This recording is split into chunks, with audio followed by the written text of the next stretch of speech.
A man is dead and a San Antonio police officer shot and wounded. That is after a shooting along I-10 today as police tried to arrest a wanted man. We're still following that breaking news we first brought you here on the air about 3 o'clock. Parts of I-10 near South New Braunfels Avenue still shut down as police continue to investigate. Our Patty Santos is live at that scene. But first, we also want to give you a live look at I-10 and Roland, where traffic's still being diverted off of the highway.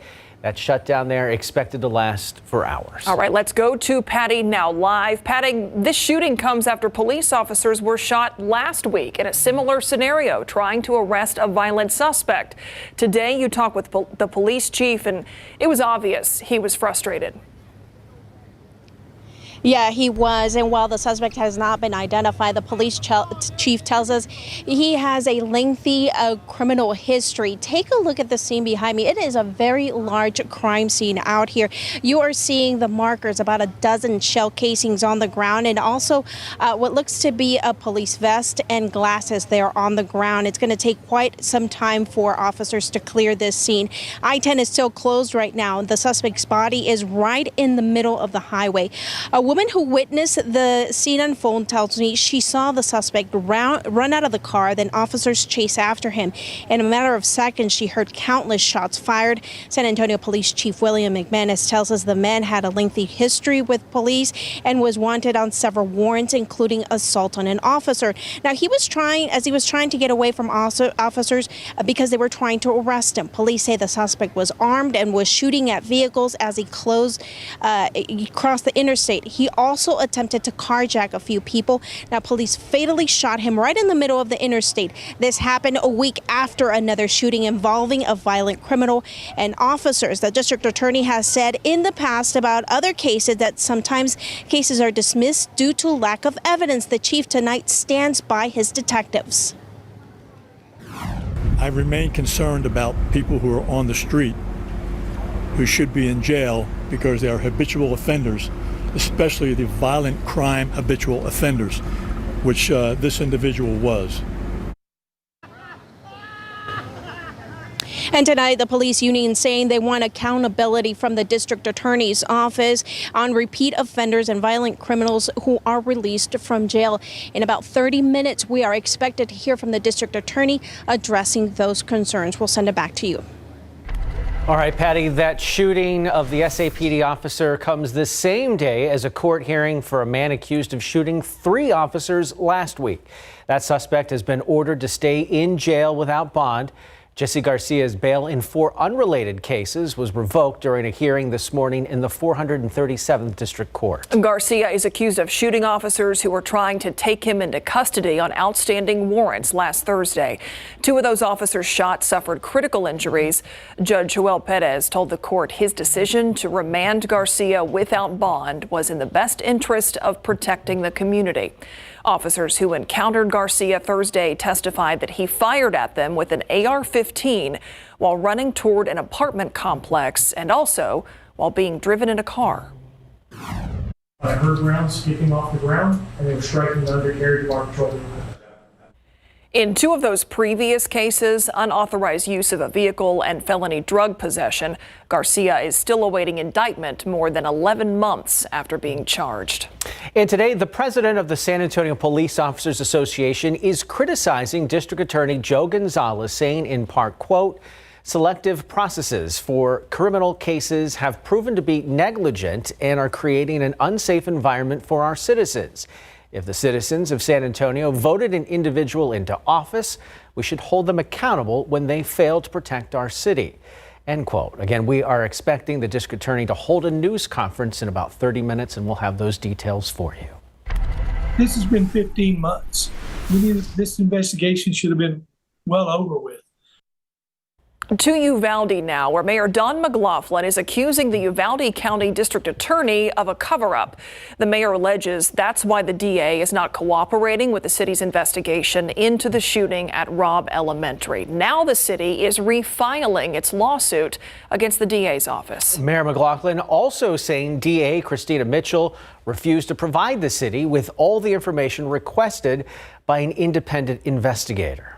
And in July of last year, the city hired Jesse Prado to investigate the shooting and failed response of the Uvalde Police Department. McLaughlin says Mitchell's chief investigator was at Robb Elementary on the day of the shooting. He claims that's the reason she continues to block the city's investigation. Now the mayor also claims that Mitchell is withholding evidence like body camera videos and audio from law enforcement.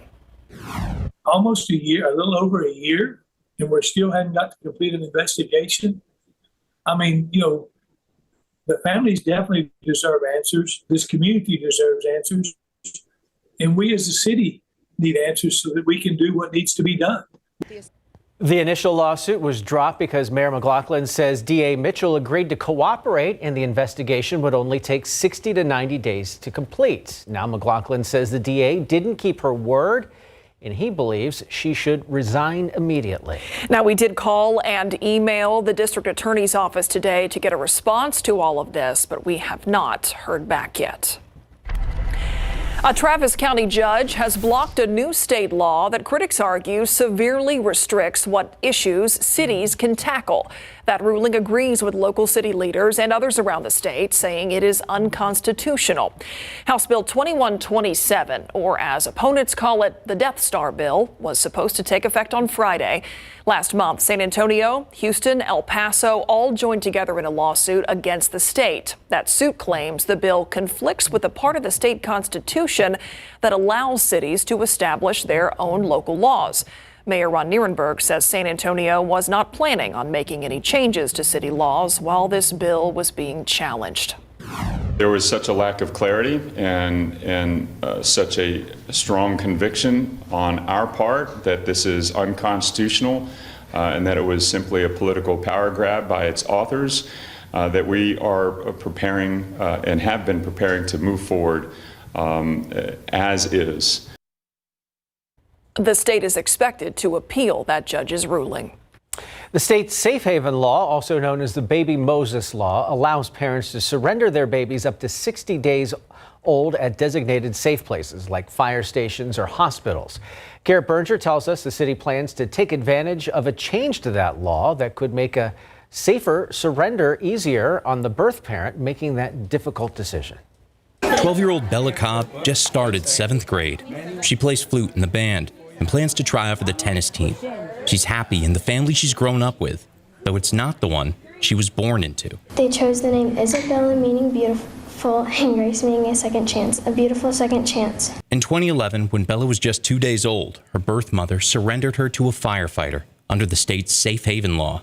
But Councilman John Courage says that face-to-face handoff might be too much for some, such as a teen mom. What kind of fear would she feel? What kind of humiliation might she feel in doing something like that? The Texas legislature changed the law this year to also allow for the use of special alarmed boxes at police or fire stations and other safe spots, where parents would be able to leave their baby completely anonymous, but also safely. The city's proposed budget for next year includes money to install 12 of the boxes at San Antonio fire stations, something Courage has advocated for. We hope to kind of create a ring of safety, so to speak, where it's an easy opportunity for anyone to go to one of these. But he and other advocates say people still don't know there are safe alternatives to simply abandoning a baby, like police say 2 people did at the back of a church last month in triple-digit heat. Bella's family hopes the boxes will make it easier for birth parents to make a good choice. For other mothers in our city, there's always hope, there's always a chance for you to do something good for your child if they're in an unsafe or not in good environment. Garrett Berger, KSAT 12 News. She claims she feared for her life. In an unexpected move today, a defendant in a murder trial took the stand. Sasha Scar is accused in the 2021 murder of San Antonio rapper Martel DeRowan. Erica Hernandez takes us inside the courtroom to recap her testimony. Tell the jury, what was your intent when that gun fired? I guess my intent was just to get his attention. Sasha Scar on the stand in her murder trial, describing to the jury what happened the night of January 22nd, 2021, the night San Antonio rapper Martel DeRowan was killed. She told the jury the two got into an argument after DeRowan believed she was talking to another man. When DeRowan asked her to leave, she says then the fight got physical. He had tackled me onto the bed, and for what felt like a long time. He was hitting me, choking me, until up to the point where I couldn't breathe. She says she then grabbed his gun and eventually made it out of his apartment. After a while, she went back to the apartment and started banging on his door with the gun, and that's when the gun went off. As I was knocking on the door, I just threw the gun up and just shot. Scar says she had no idea that Daron was standing on the other side of the door when the gun went off. In cross-examination, the state questioned Scar about how she claims she jumped over a counter to escape, but dishes on the counter looked untouched. No room at the end of the counter. It seems physically impossible for you to leap over it. From this angle, you would agree with that, correct? It might seem like it. Now, the jury will soon get this case and begin deliberations. Closing is expected to take place tomorrow morning. If found guilty, Scar is facing up to life in prison. At the Cadena Reeves Justice Center, Erica Hernandez, KSAT 12 News. Look outside with live cam this evening. Adam, you talked about those yesterday. We got some more clouds out there that moved in. Yeah, and now I don't take this natural shade for granted. Right. I realized that I really took it for granted for so long, but after this summer and the hottest summer on record and so much sunshine, I'm now not taking for granted the natural shade. We have a few highly isolated showers out there, especially in northern Bandera County. No lightning with these. Just some good soaking downpours, and this outflow boundary, this green line you see headed eastward into San Antonio, about to hit 1604 on the far west side. This heads eastward and could kickstart a shower here in San Antonio. The window of opportunities through about 7 p.m. We're going to talk about a relatively cool and comfortable night in just a bit. Thank you, Adam. Lone Star Social Services, a child placement agency, shut down by the state over its paying of both foster families and employees. Our investigation found a troubling pattern of financial irregularities and repeated failures in how they cared for children. For weeks, our KSAT Investigates team has looked into Lone Star Social Services. Former workers there claim they are owed thousands of dollars.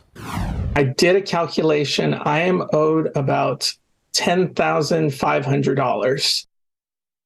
Coming up in just a few minutes, how deeply the financial troubles go for the corporation behind the agency and the mismatching narratives from the state and Lone Star. Coming up at 6:30. Coming up next here at 6, a damaged water pipe in a Live Oak neighborhood has gone unrepaired for nearly a week. But there's confusion on whose job it is to fix it. What homeowners in Live Oak Public Works say about this ruptured pipe next.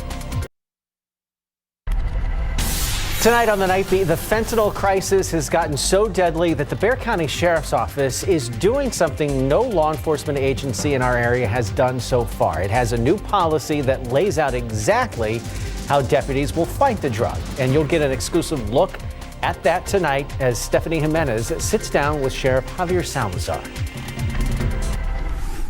Meanwhile, a neighborhood has been grappling with a major water crisis, a busted pipe, and it remains unrepaired now for the 5th consecutive day. Our Jonathan Cotto spoke with neighbors who say they have been getting the runaround about who's responsible for making these repairs. It may look like an underwater cave exploration, but what you're seeing and hearing is actually a water pipe rupture that's left a massive hole in front of a vacant home. Longtime Live Oak resident Betty Stewart is confused why no one has done anything to fix this water pipe rupture that's been flowing since Saturday morning. So here we are with this mess of water and mud just streaming down to the creek over there. And right now with this drought, losing all this water. Stewart says she and other neighbors have tried calling the city of Live Oak numerous times. She says they've come out, but they sit in their truck. I saw them yesterday too when I was leaving. They came right here, they just sat there and just drive off. I was in the corner. Thought they were gonna do something about it. No, still there. Still a big old hole with a big old mess. Today is day 5 of this water pipe rupture. We can only imagine thousands and thousands of gallons of water have been lost. And neighbors are not only frustrated that this problem hasn't been fixed in a timely manner, they're concerned over the well-being and safety of the children who live and play in this area. If something happens to the kids, that'll be the next scene that you would be coming to and checking on that too. So yeah, it needs to be done. Somebody needs to do it. We're hoping to speak with someone who can talk to us about an issue. We went to the City of Live Oak Public Works to learn who is responsible for fixing the rupture and why the problem hasn't been addressed. We were told streets south of Topper Wine in Live Oak are under SAW's jurisdiction. We reached out to SAW's, who told us the water rupture escalated to a priority 1 today, and we'll have crews start the repair. They need to come and do their job, one of them, and take care of this mess.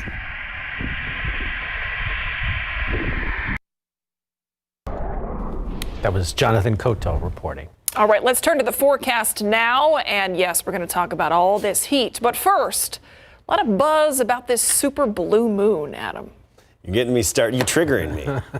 That's what you're doing. Wound him up. You're winding me up. You are. All right. Let's get to this. It was a beautiful shot of the moon last night. It's going to be another beautiful view of our full moon tonight. This was last night. If you look closely, you see the silhouette of bats. Because this pins you, our KSAT Connect viewer was at the Bracken Bat Cave Preserve as the bats were taking flight. So that was neat. And yes, it will be a full moon tonight, a blue moon, which means it's the second full moon in a calendar month. It happens every couple of years. And the super moon. Yeah, I know. Feels... Mainstream media makes it sound like, oh, it's so rare. It's another super moon. It just means it's a little bit closer, okay? Bigger, but you're not going to notice the difference. You won't notice it. The naked eye, we have no idea. It doesn't really affect anything in any other way. It's a good buzzword, though. It really is. I saw a great presentation at the American Meteorological Society conference back in June. One of the astronomers was like, can we just be done with this whole super moon thing, right? Anyway, okay. It'll be a beautiful moon, don't get me wrong. Anyway, off the soapbox. Beautiful evening. Temps falling through the 80s. Comfortable morning tomorrow. Unfortunately, our rain chances, they're coming to a screeching halt. We had those few showers I showed you on the radar, and still an opportunity through 7 o'clock. And I'll have a close look at Authority radar again at 6:45. But I want to talk about the big picture. Upper level high, super high, is out over the western U.S. This big blue H, right? A blue high over Arizona. And that gives us this northerly flow aloft, and even this weak little disturbance over East Texas and Louisiana, which will be drifting westward and then northward, but really have no impact on our rain chances. Basically an insignificant little disturbance that's not going to mean anything. Here's the latest on Tropical Storm Idalia. It was a Category 4 briefly before making landfall as a Category 3 early this morning, and now it's headed off to the northeast through the Carolinas and then it's going to arc eastward all the way into the Atlantic and likely remain a tropical storm. Here's a look at the customers without power throughout Florida and even Georgia and South Carolina. And we can actually get you the number per state of customers without power. And you look at Florida, 210,000 without power. And same with Georgia, South Carolina, over 22,000 customers without power. Today was our 63rd 100-degree day. That obviously a record. We've been talking about this and we keep piling them on, and we'll continue to do so. Dew points, they're low. This is nice. Dewey's down in the 50s for most of us, and that's going to be the case through the rest of the night because we don't have the typical sea breeze coming in the evening. So our humidity is going to stay low, and that means a comfortable morning tomorrow. A super morning, if you ask me. 69 Rio, Medina, Bulverde 67, Seguin 71, Stinson 71. Outlying areas in the 60s. Downtown will be in the low 70s, but by noon 94, by 5 o'clock 102, east wind at 5 to 10 miles per hour. Another triple-digit day for just about everybody, a few exceptions. And then sunny and dry right near 100 all the way through Labor Day and beyond. Adam, that was a super forecast. Oh, thank you so much. I'm blue. Stupendous. All right, Larry, when Holy Cross football plays an away game, they really play an away game. They really do play an away game, yeah, and it's pretty cool. So Holy Cross here in San Antonio is going to New Orleans to play their sister school, also called Holy Cross. Well, today the San Antonio Holy Cross Knights got a great send-off from the school, and in the NBA, the Spurs preseason schedule is out. It's 5 games, and we got it for you.